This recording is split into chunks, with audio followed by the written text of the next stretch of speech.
Eu sou a luz do mundo, aquele que se segue não caminha entre as trevas, mas terá a luz da vida.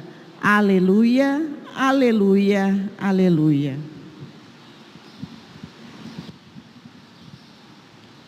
O Senhor esteja convosco. Proclamação do Evangelho de Jesus Cristo segundo Lucas. Quando Jesus se aproximava de Jericó, um cego, sentado à beira do caminho, pedindo esmolas, ouvindo a multidão passar, perguntou o que estava acontecendo. Disseram-lhe que Jesus Nazareno estava passando por ali. Então o cego gritou: Jesus, filho de Davi, tem piedade de mim. As pessoas que iam na frente mandavam que ele ficasse calado, mas ele gritava mais ainda: Filho de Davi, tem piedade de mim. Jesus parou e mandou que levassem o cego até ele. Quando o cego chegou perto, Jesus perguntou: O que queres que eu faça por ti? O cego respondeu: Senhor, eu quero enxergar de novo. Jesus disse: Enxerga, pois, de novo, a tua fé te salvou. No mesmo instante, o cego começou a ver de novo e seguia Jesus, glorificando a Deus. Vendo isso, todo o povo deu louvores a Deus. Palavra da salvação.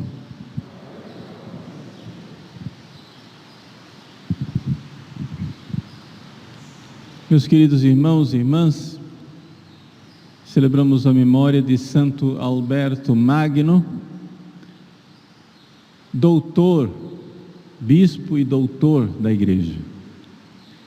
Quando a Igreja proclama um santo como doutor, são poucos os santos doutores, é porque esse santo tem uma grande mensagem para todos nós.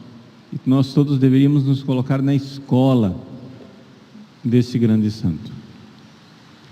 E a grandeza de Santo Alberto Magno encontra-se no fato de que ele firma com grande clareza o compromisso da Igreja Católica com a verdade racional das ciências.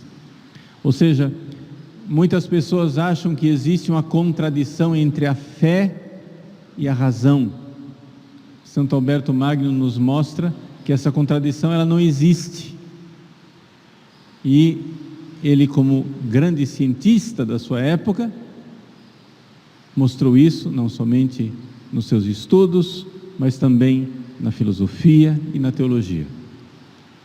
Quem foi Santo Alberto? Santo Alberto nasceu no final do século XII, viveu a maior parte da sua vida no século XIII, isso quer dizer 1200 e alguma coisa, não é? E ele morreu com 87 anos. No início da sua vida, Santo Alberto teve um grande interesse pelo estudo das ciências, ciências naturais, aquilo que nós hoje chamamos de ciência, né? A física, a química, todas essas ciências, biologia, tudo isso que é o mundo, como ele foi criado por Deus, sabendo que o mundo foi criado por Deus, que é sumamente sábio, e portanto, é exatamente isso que permite que existam ciências. Pouca gente se dá conta disso. Porque meus queridos, que a ciência moderna só se desenvolveu no Ocidente. Todo mundo fica falando, a sabedoria dos chineses, a sabedoria das religiões orientais, a sabedoria, Mas por que foi que a ciência moderna e toda a tecnologia da qual hoje nós usufruímos só se desenvolveu no Ocidente? Por uma razão muito simples, porque só no Ocidente havia a Igreja Católica. A ciência existe por causa da Igreja Católica. E se não houvesse Igreja Católica, não haveria ciência. Mas como assim, padre? Simples. O que é a ciência? É a inteligência humana que busca na natureza, nas coisas, uma lei inteligente, uma regra constante. Mas isso só é possível porque nós cristãos, católicos, lutamos durante séculos e séculos para banir da face da terra o paganismo. O que é o paganismo? Para os antigos gregos, não adiantava você ficar estudando como é que o mar se comporta, porque para eles o mar é uma força de um deus, Poseidon. Os antigos romanos, não adianta você ficar estudando o mar, porque o mar é um deus, Netuno. Para os africanos animistas, não adianta você ficar estudando o mar, porque o mar é um orixá, Iemanjá. E o que quer dizer isso? Isso quer dizer que, se o mar tem por trás a força de uma pessoa, com um arbítrio, um dia Netuno fica irritado, Iemanjá fica com raiva, Poseidon acorda de mau humor, e aí o mar se agita. Bom, se é assim, então não adianta a ciência querer estudar o mar. Por quê? Porque o mar é caprichoso, porque hoje o mar resolveu acordar de mau humor, e isso é imprevisível. Não existe lei científica que preveja o mau humor de uma pessoa livre. Mas quando nós cristãos descobrimos não, pregamos, colocamos no cabeça das pessoas que o mar é uma criatura de Deus, não é uma pessoa, é um ser inanimado, não é um Deus caprichoso, com suas vontades, com suas veleidades, com suas decisões imprevisíveis, mas é um ser inanimado que segue a uma lei constante, perpétua. Então é possível estudar o regime das marés, é possível estudar como é que os ventos afetam o mar, porque existe uma lei, existe uma constante. Então a gente pode fazer previsão do tempo. Os marinheiros, antes de saírem de viagem, se a gente estudar a meteorologia, o regime dos mares, as correntezas marítimas, etc, etc, é possível prever, olha, não sai tal dia assim, não vá nessa direção porque vai ter uma tempestade marítima, ou não vá naquela direção porque as correntezas vão naquela direção. E então você consegue estudar as coisas e você faz ciência. O homem não teria chegado à lua, não haveria ciência moderna, nós hoje não usaríamos celular, computador, etc, se a Santa Igreja Católica não tivesse prestado o serviço à humanidade de exorcizar esses deuses falsos, esses deuses pagãos.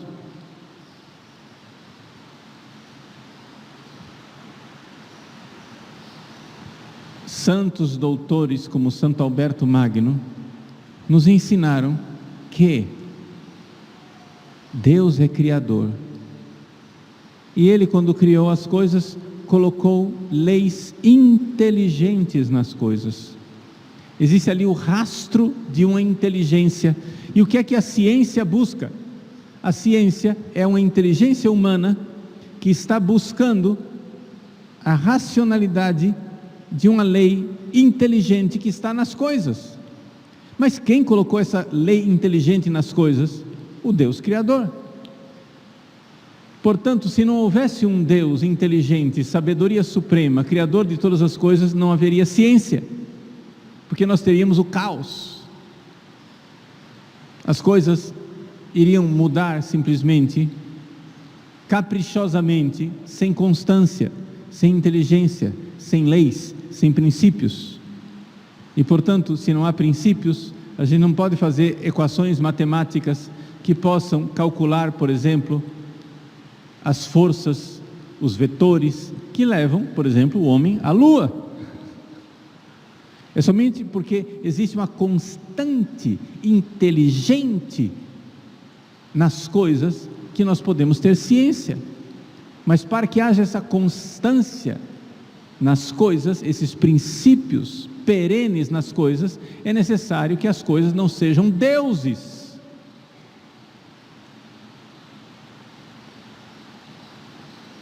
Não existe a deusa Lua.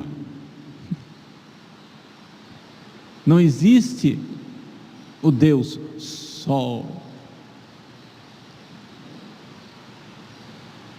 São criaturas que obedecem às leis do Criador.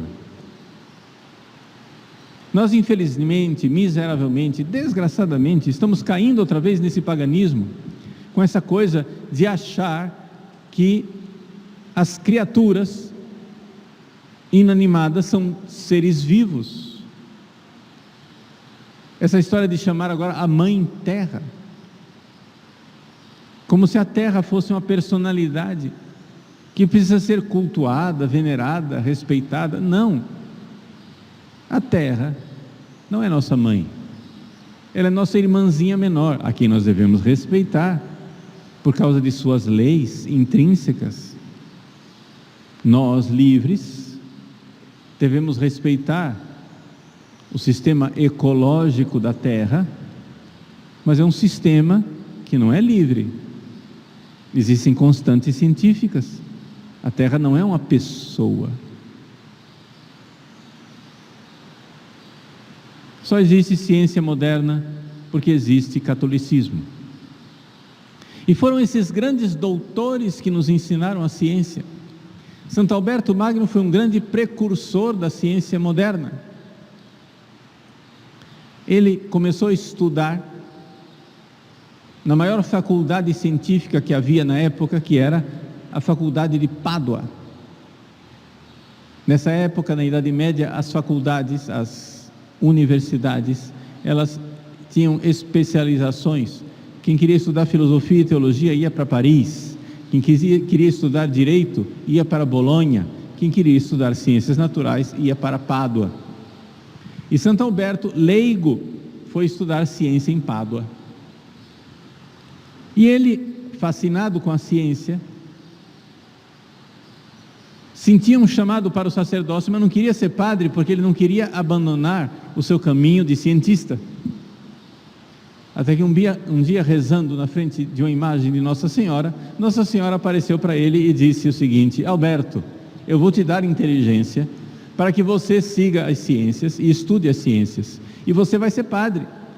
Ah, mas se eu for padre não vão me deixar estudar. Vão deixar estudar, confie em mim, pode entrar na ordem dos pregadores, que é onde você quer entrar, não é? E eu vou te dar inteligência para você ser um grande cientista. Acontece o seguinte: quando você ficar velho, eu vou aparecer outra vez e eu vou te pedir de volta a inteligência que eu te dei. Dito e feito. Depois de uma longa vida servindo as ciências, quando ele estava com já 87 anos de idade, Alberto Magno começou a sofrer de demência. Era Nossa Senhora que tinha vindo buscar de volta a inteligência que tinha dado a ele. Santo Alberto Magno então começou a estudar a ciência, e para estudar a ciência era necessário colocar um fundamento filosófico. E esse fundamento filosófico ele encontrou na filosofia de Aristóteles. E ele então, contrariando aquilo que aquilo que se fazia comumente nas universidades, começou a estudar Aristóteles, que era olhado pelos cristãos com muita suspeita. Santo Alberto Magno, no entanto, começou a ver que ali não tinha o que suspeitar. Havia ali uma inteligência grande, enorme, que estava vendo as leis de Deus, mesmo sem conhecer Deus. Aristóteles era um pagão, mas com a luz natural da razão, ele conseguiu enxergar coisas que o cristão Alberto Magno disse, mas só pode ser verdade. Olha só, que racionalidade maravilhosa. E assim Santo Alberto Magno mostrou que não havia nenhuma contradição entre aquilo que Aristóteles dizia pela luz natural da razão e aquilo que nós cristãos criamos pela luz sobrenatural da fé. Não há contradição nenhuma entre fé e razão, muito pelo contrário, as duas se ajudam mutuamente. Foi essa convicção que influenciou enormemente o maior doutor da Igreja Católica, Santo Tomás de Aquino. Santo Tomás foi aluno de Santo Alberto. Santo Alberto logo cedo viu a grandíssima inteligência de Tomás de Aquino. Tomás de Aquino era um menino grandão, desajeitado, porque ele era de origem alemã, Alberto também era alemão. Então Santo Tomás de Aquino, embora tenha nascido na Itália, a sua família era de origem teutônica, alemã. Então, como alemãozão grande, o homem era uma geladeira, era um armário enorme. Só que era muito fleumático, introspectivo, caladão, e dava a entender para os alunos que ele era um boboca, um bobo. E como os alunos cruéis costumam colocar apelidos nos seus colegas, bullying, Santo Tomás de Aquino foi vítima de bullying e colocaram o nome dele, o apelido de boi mudo. Santo Alberto Magno, quando viu isso, disse para os alunos: olha, vocês chamam ele de boi mudo, mas este boi irá fazer ecoar o seu berro por todo o mundo, ensinando a ciência. De fato, Santo Tomás de Aquino era um grande sábio e Alberto Magno não tinha deixado de ver a grandeza. Santo Tomás de Aquino morreu cedo, Santo Alberto ainda estava vivo, e inclusive viajou para a Universidade de Paris para defender Santo Tomás, que depois de morto estavam querendo condenar algumas teses dele. E Santo Alberto Magno, com grande humildade, ele, mestre, foi lá defender o seu aluno, porque reconheceu a grandeza do seu pupilo, do seu aluno, como maior do que ele em muitas coisas, em termos filosóficos e teológicos. Santo Alberto Magno, portanto, é para nós um grande exemplo. Sim, foi padre, sim, foi bispo, sim, mas foi também cientista, grande estudioso, e colocou os fundamentos para aquilo que seria mais tarde, iria se desenvolver como a ciência moderna. A ciência moderna precisa ser trazida de volta para o seio do cristianismo. As pessoas que enxergam na ciência moderna uma contradição com a fé cristã, não enxergam que na verdade ela não seria possível sem a fé cristã. Que na verdade a ciência moderna é um dos frutos desta grande sabedoria de santos doutores que, iluminada a sua inteligência pela luz sobrenatural da fé, viram que também podiam iluminar a sua inteligência com a luz natural da razão.